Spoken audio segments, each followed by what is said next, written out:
As soon as we start to read the New Testament, we come across a long genealogy. And honestly, when I first read it, I didn't understand either.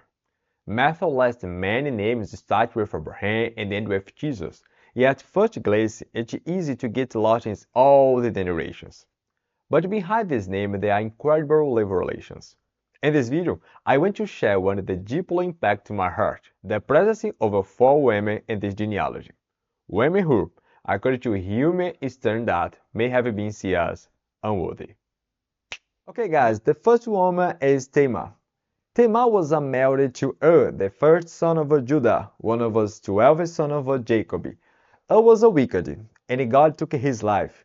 According to custom, his brother Onan was to marry Tamar and give her children. Onan also sinned by avoiding responsibility, and he too died.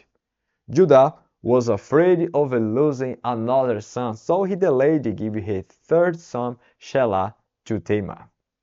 Tamar, since she was being denied her rights, disguised herself as a prostitute and slept with Judah himself without him knowing her identity.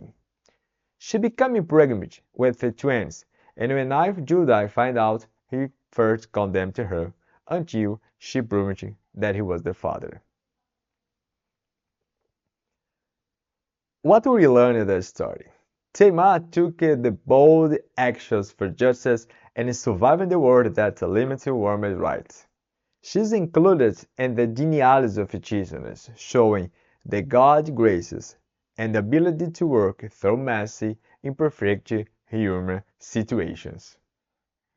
The second woman is Rahab. Rahab lived in the city walls of Jericho. She was a prostitute, a job that made her socially rejected and looked down upon. When the spies came into Jericho, she housed and protected them, risking her life. Rahab told the spies, I know that the Lord has given you this land, for the Lord your God is God in heaven above and the earth below. Joshua chapter 2. Even though she was not an Israelite, she believed in the God of Israel by faith. Rahab became part of God's people. She later married a man named Salmon, together having a son named Boaz. Yes, the same Boaz who married the third woman mentioned in the genealogy of Jesus, Ruth. The third woman is Ruth. Boaz admired Ruth's character, her loyalty, her humility, and her courage. Eventually, through a beautiful and respected series of events, Boaz redeemed Ruth according to Israelite custom. They married, and Ruth became the great-grandmother of the King David, and therefore an ancestor of Jesus Christ. Even though Ruth was a Moabite, God brought her into his people and his plan. God's love crosses all barriers, races, backgrounds, and past mistakes. Okay, the fourth woman is Bathsheba. Bathsheba was the wife of Uriah and soldiered King David's army.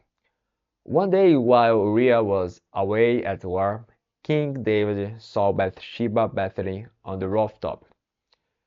David deserted her, committed adultery with her.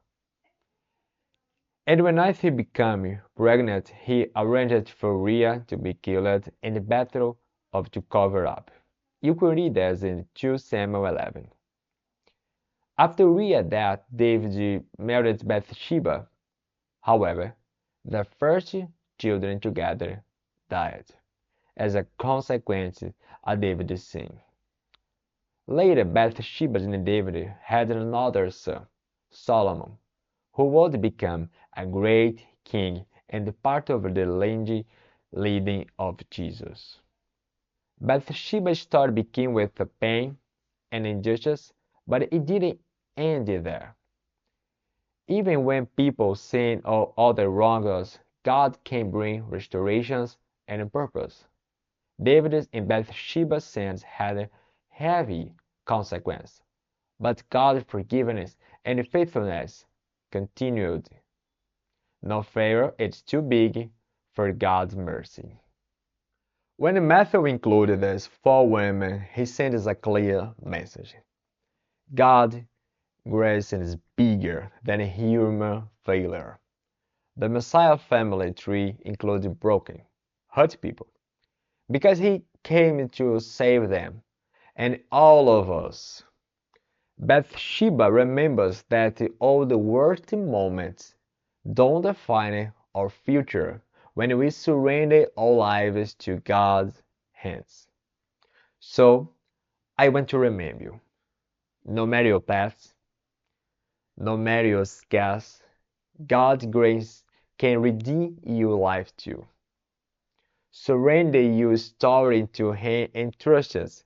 He is weaving something beautiful, even from brokenness. If you want to learn more details about the Bible, subscribe to the channel and share the video with 4 people. See you the next time. God bless you.